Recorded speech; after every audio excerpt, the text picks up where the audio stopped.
अस्सलाम वालेकुम, welcome to this video. उम्मीद है कि सब ठीक होंगे।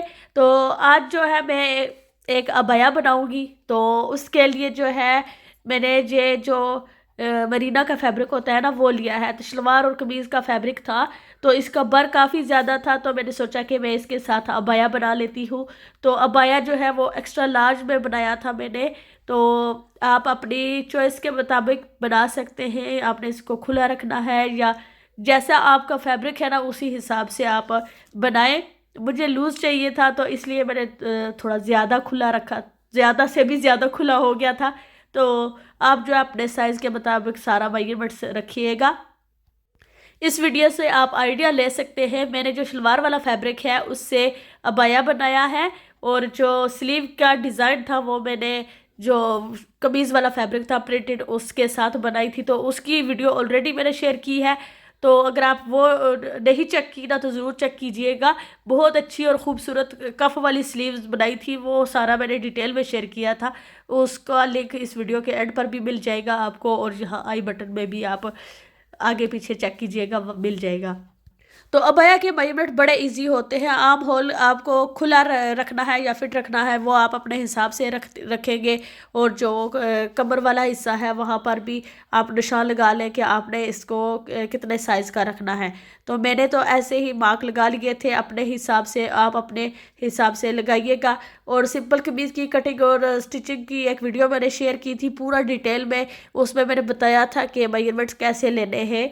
तो अगर आप वो चेक करेंगे तो आपको वहाँ पर समझ आ जाएगी कि इसकी जो कमीज़ की कटिंग होती है या मेजरमेंट्स होते हैं वो कैसे लिए जाते हैं। और ऊपर जो मैंने आर्म होल की कटिंग किया वहाँ पर एल शेप इसलिए बनाई थी कि वहाँ पर गोलाई देने में आसानी रहती है।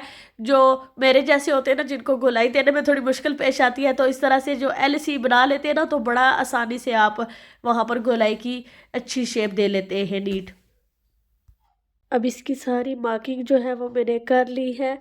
तो अब जो मैंने ये सेकंड वाली लाइन लगाई है इससे कट करना है। ये दामन वाली साइड पर मैंने 2 लाइनें लगाई हैं। तो पहले जो है जितनी मुझे इसकी लेंथ चाहिए थी उसी हिसाब से लगाई थी, लेकिन फिर मैंने यहाँ पर दूसरी लाइन लगाई है क्योंकि मैंने यहाँ पर पट्टी लगानी है, इसमें थोड़ी सी डिज़ाइनिंग करनी है। तो फिर उसी हिसाब से मैंने लेंथ जो है थोड़ी कम कर ली है। ये वाली जो है तकरीबन 3 इंचज़ मैंने इसको लेस कर दिया है, और यहाँ तक इसकी कटिंग करूँगी। और उसके बाद बाकी जो है मैं साथ साथ आपको दिखा दूँगी। और ये वाले जो मार्क लगाए हैं तो ये वाली इस लाइन से कटिंग करनी है। यहाँ दामन वाली साइड पर आपको 2 लाइनें नज़र आ रही हैं, लेकिन मैंने इसको जो पहली लाइन थी वहाँ से कट किया है क्योंकि मुझे यहाँ पर बॉर्डर ऐड करना है। तो उससे जो है ना उसकी लेंथ कंप्लीट हो जाएगी। अगर आपने यहाँ पर कोई डिज़ाइनिंग नहीं करनी तो आप जितनी लेंथ आपने रखी है उतनी ही रहने दें, लेकिन मुझे यहाँ पर 3 इंच का बॉर्डर ऐड करना है। बाकी कटिंग जो आपने निशान लगाए हुए हैं उन्हीं निशानों से जो है कट कर दें आराम से। तो इसकी सारी कटिंग हो जाएगी। यहाँ पर मैंने इसको थोड़ी सी ए लाइन शेप दी है, तो थोड़ा इसका घेर खुला हो जाएगा। अबाया बनाना बहुत आसान है, इसमें कोई मुश्किल काम नहीं है, बस इसकी सीधी सी कटिंग होती है।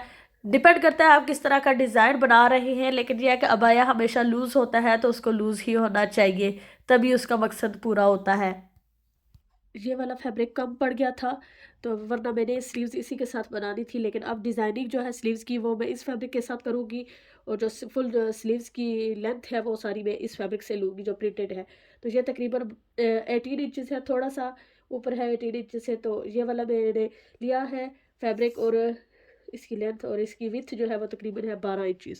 12 इंचज़ इसकी लेंथ है, विथ सॉरी विथ है, और लेंथ इसकी है 19 इंचज़, या 19 इंचज़ है इसकी।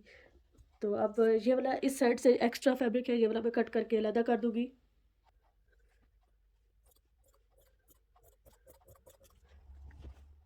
यहाँ से ये खुला हुआ नहीं है तो इसको मैं काट कर अलग कर लूँगी।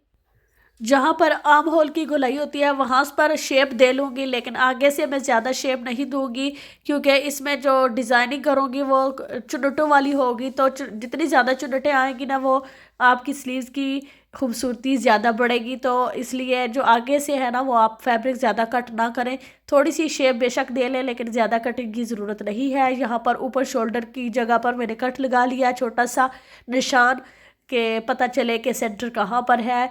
जब आप इसको अटैच करेंगे कमीज़ के साथ या अबाया के साथ तो आसानी रहती है। यहाँ पर इसकी कटिंग हो गई कंप्लीट। और अभी जो लंच का टाइम हो चुका है और हलीमा की सेहत आजकल कुछ ठीक नहीं रहती, तो मैंने सोचा कि चलो आज मैश पोटैटो बना लेते हैं, शायद थोड़ा थोड़ा खा लें।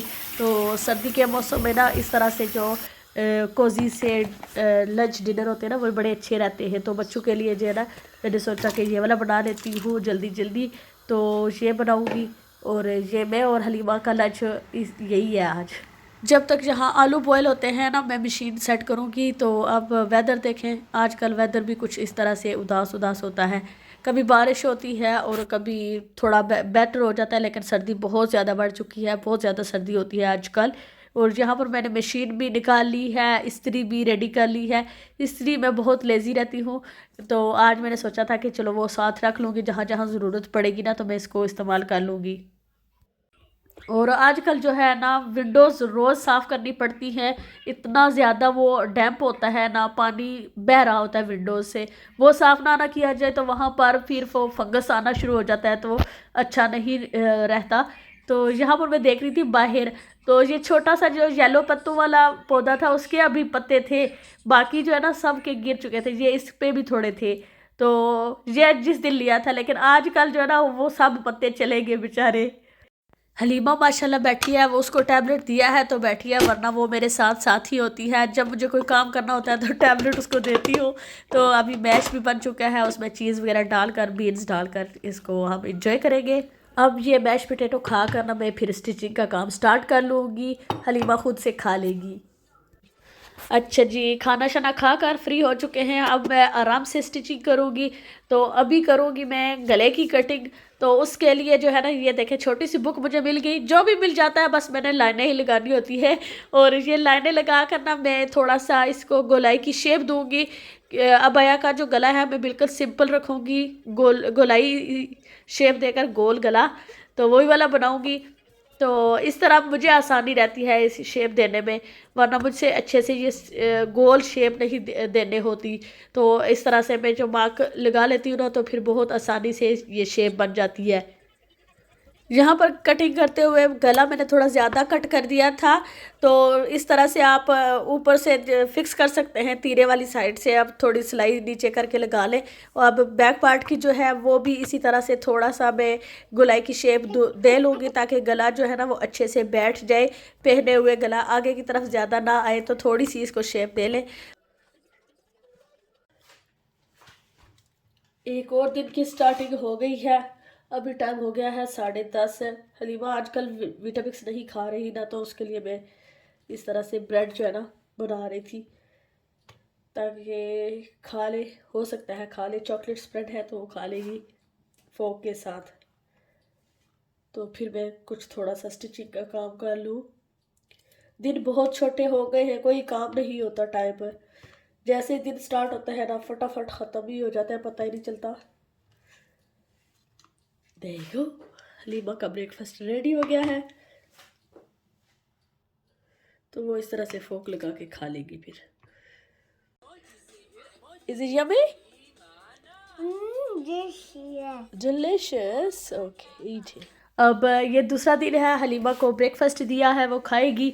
तो इतने में मैं साथ जो है ना ये स्टिचिंग वाला थोड़ा काम कर लेती हूँ। और दिन छोटे हो गए हैं तो इसी वजह से टाइम का पता ही नहीं चलता, जल्दी ही गुजर जाता है। और बाकी घर के काम काज करने होते हैं, जिस वजह से मैं जो है ना स्टिचिंग है एक ही टाइम पे बैठ के नहीं कर सकती ना, थोड़ा थोड़ा जब मुझे टाइम मिलता है साथ साथ करती हूँ। और यहाँ पर अब जो गला है उसकी कच्ची सिलाई की थी फ्रंट वाली साइड पर, बैक पर मैंने ऐसे ही जो है ना मशीन के साथ स्टिच कर लिया था।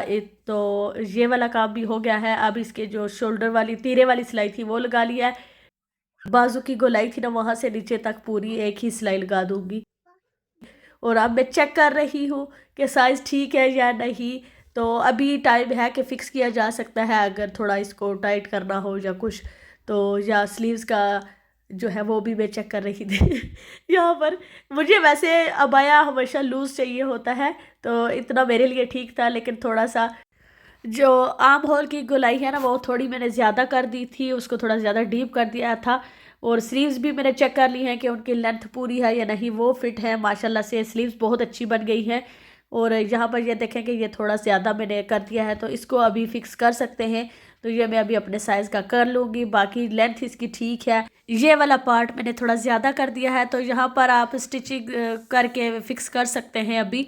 तो आप चाहें तो कट भी कर सकते हैं, लेकिन मैंने कट नहीं किया, ऐसे ही जो सिलाई से जो है इसको फिक्स कर लिया था। ऊपर जो तीरे वाला हिस्सा है वो भी आप अपने शोल्डर के हिसाब से, लाइक जो तीरा है वो 4 इंचज़ के करीब है तकरीबन मेरा, तो मैंने फिर उसी हिसाब से जो एक्स्ट्रा फैब्रिक था वो कट करके अपने हिसाब के बराबर कर लिया है। और ये है स्लीव्स। तो अब इसको अटैच करना है। यहाँ पर ये देखें कि जहाँ मैंने सेंटर में एक छोटा सा कट लगाया था, वो इसको जो है तीरे के बिल्कुल बराबर रखना है, ताकि फिर स्लीव जो है ना वो अच्छे से बराबर आए। स्लीव की जो साइड है वो सीधी थी, तो उसको इसी तरह मैंने वो जो आर्म होल था ना वहाँ से अंदर डाला, और जो अबाया था उसकी रॉन्ग साइड बाहर है। तो इस तरह से बराबर रखकर जो है यहाँ पर मैं इसकी स्टिचिंग कर लूँगी। आप चाहें तो पहले सारी पिन लगा लें राउंड, और उसके बाद स्टिचिंग कर लें। आप देखें कि यहाँ पर मैंने स्लीव्स की जो है अटैच कर लिया है अबाया के साथ, और नीचे भी जो है बॉर्डर जो मैंने बताया था शुरू में वो लगाना है, तो उसको भी इस तरह से अब मैंने अटैच कर लेना है। अब देखेंगे जो अबाया वाला फैब्रिक है ना वो दरमियान में आ रहा है, और जो पट्टी है ना वो एक साइड उसकी नीचे आ रही है और एक ऊपर आ रही है। और अबाया वाला फैब्रिक जो है वो आपने अंदर से साथ साथ फोल्ड करते रहना है, ताकि वो सिलाई में ना आ जाए। अगर वो सिलाई में आ गया तो फिर जो है ना काफ़ी काम बढ़ जाता है, तो इसलिए इस तरह से साथ साथ उसको पीछे हटाते रहें और स्टिच करते जाएं। अगर आप इस तरह से बॉर्डर अटैच करते हैं ना तो दोनों साइड से नीट दिखता है, सिलाई नज़र नहीं आती, तो इसकी लुक जो है बहुत ही प्यारी आती है। अबाया जो है वो रेडी हो गया है। आप पीछे बैक पार्ट में एक चुन्नट देख सकते हैं, तो वो मैंने इसीलिए डाली थी क्योंकि गला मैंने ज़्यादा खुला कर दिया था मेरे हिसाब से, तो फिर मैंने उसमें चुन्नट डाल दी थी। आप देखें कि ये बॉर्डर भी दोनों साइड से नीट लग रहा है, और बहुत ही प्यारा अबाया रेडी हो चुका है। एंड पर मैं इसकी पिक्चर्स शेयर करूँगी जो मैंने पहना था, तो पहने हुए ये कैसा लग रहा था। तो अभी इसको इस्त्री चाहिए, जो मैंने नहीं की, तो बाद में करूँगी। और ये है फाइनल लुक। और अभी बटन नहीं इसके अटैच किए हैं, तो वीडियो के एंड पर आप देखिएगा बटन भी अटैच किए, और मैंने पहन कर दिखाया भी है इसकी जो फाइनल लुक है वो पहने हुए कैसे लगता है, और आप इसको किस तरह से जो है ना स्टाइल कर सकते हैं। यहाँ पर ये देखें जी बटन भी अटैच हो गए हैं, कितने खूबसूरत लग रहे हैं ये कफ स्लीव्स। तो कफ स्लीव्स की वीडियो ज़रूर चेक कीजिएगा। और ये चुन्नटें कितनी प्यारी लग रही हैं, और ये लेस जो है इस तरह से अटैच की थी दामन पर, बहुत प्यारी लग रही थी इसकी। मेरे पास इसी कलर में जो एक स्कार्फ भी था, तो फिर वो मैच हो गया, तो मैंने इसके साथ यूज़ कर लिया था। लेकिन आप इसके साथ ब्लैक स्कार्फ भी ले सकते हैं, ब्लैक कार्डिगन या लॉन्ग जैकेट जो होती है ना वो वाली आप यूज़ करें, और ऊपर उसके ब्लैक स्कार्फ भी ले सकते हैं, ब्लू भी ले सकते हैं। इस तरह से आप स्टाइल कर सकते हैं। जिस कलर की आप लॉन्ग जैकेट पहनेंगे उसी कलर की आप स्कार्फ ले लें। तो आज की वीडियो यहीं तक। अगर अच्छी लगी हो तो लाइक कर दें, और सब्सक्राइब नहीं किया हुआ तो सब्सक्राइब कर लें। Thank you so much for watching. Next video तक अल्लाह हाफिज़।